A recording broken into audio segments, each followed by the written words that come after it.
I think a lot of people have this concept that if somebody from your region is contesting election, then you owe it to support them. And I think that's pure nonsense. If we want to run Yoruba Nation, let's run Yoruba Nation. But if we say Nigeria, then it has to be purely based on merit. Of course, if there is somebody from my tribe, Yoruba, that want to contest and I think they qualify, I will support them. But for Peter Obi, I felt he was younger.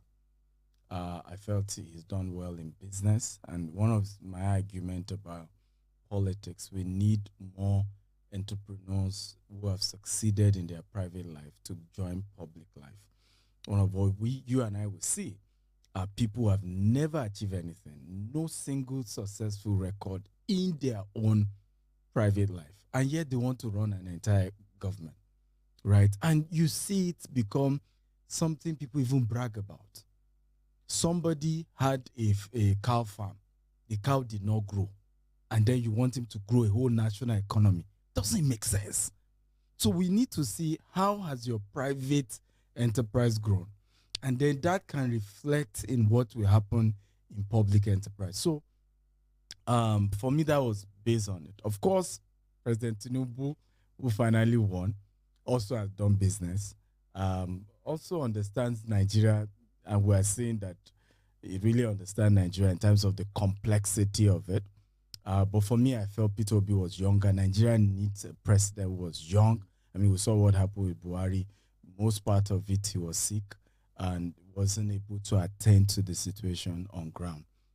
So for me, it was based on that. Yeah. And you don't regret at all voting Peter Obi? Did you vote him actually?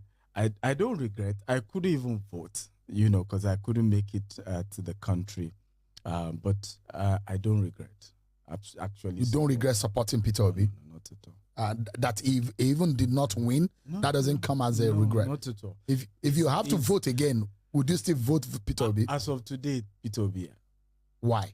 You know, because I think there's still a lot more this new government needs to do to prove to us that they know what they're doing. I've seen certain decisions that were right. For example, I supported the fact that subsidy had to go. It wasn't sustainable. What happened to the dollar as well is needed to be done because you can't be borrowing to back the naira.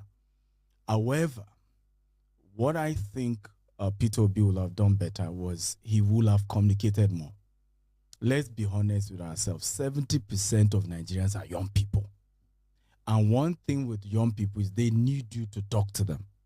They need accountable leadership. They want you to be transparent. They want you to communicate more. And I think if this government had done more of talking to the people, particularly at the level of the president, I believe Nigerians will have been humble about understanding what's going on. But more importantly also, if the president had cut cost, you know, he did that quite late. At some point, I think it's now 25 people that follows him or something. But the budget for Aso Rock, the motorcade, the National Assembly cars, all these things did not show that the government understand that they've put Nigerians in a very, very dire situation. Many of them are struggling to feed. Those of us who I'm not even, a lot of people don't know that I'm not really based in Nigeria.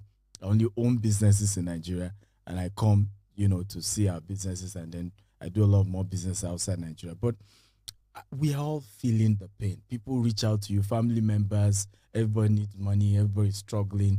So we understand what is going on in terms of the impact of the subsidy, which was needed to go, in terms of the dollar devaluation as well, the naira devaluation as well. So for me, I think as of today, I haven't seen enough reason. For example, my argument is we're having to increase salary. Why do you need another 6 months after removing subsidy to then increase salary? Why? Why do we need to wait that long? Because if you understand how that affects the economy, when more people have disposable income, right, then they can afford to buy goods and services. But if you refuse to delay that, yet the politicians are feeding fat. They are getting more allowances.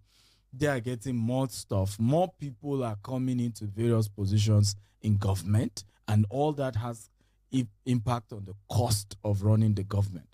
So I haven't seen enough. I can assure you that there's still more time for the president. It's just going to be 1 year in May. And if things improve in the next 2 years, I will vote him. There's nothing personal. I've never met President Tinubu before. Even Peter Obi, I just met him a few weeks ago at the airport. We're both coming from London. I've never met him. Who else? Alhaji Atiku Abubakar, I've never met him. I try to, run my thing. I avoid politicians.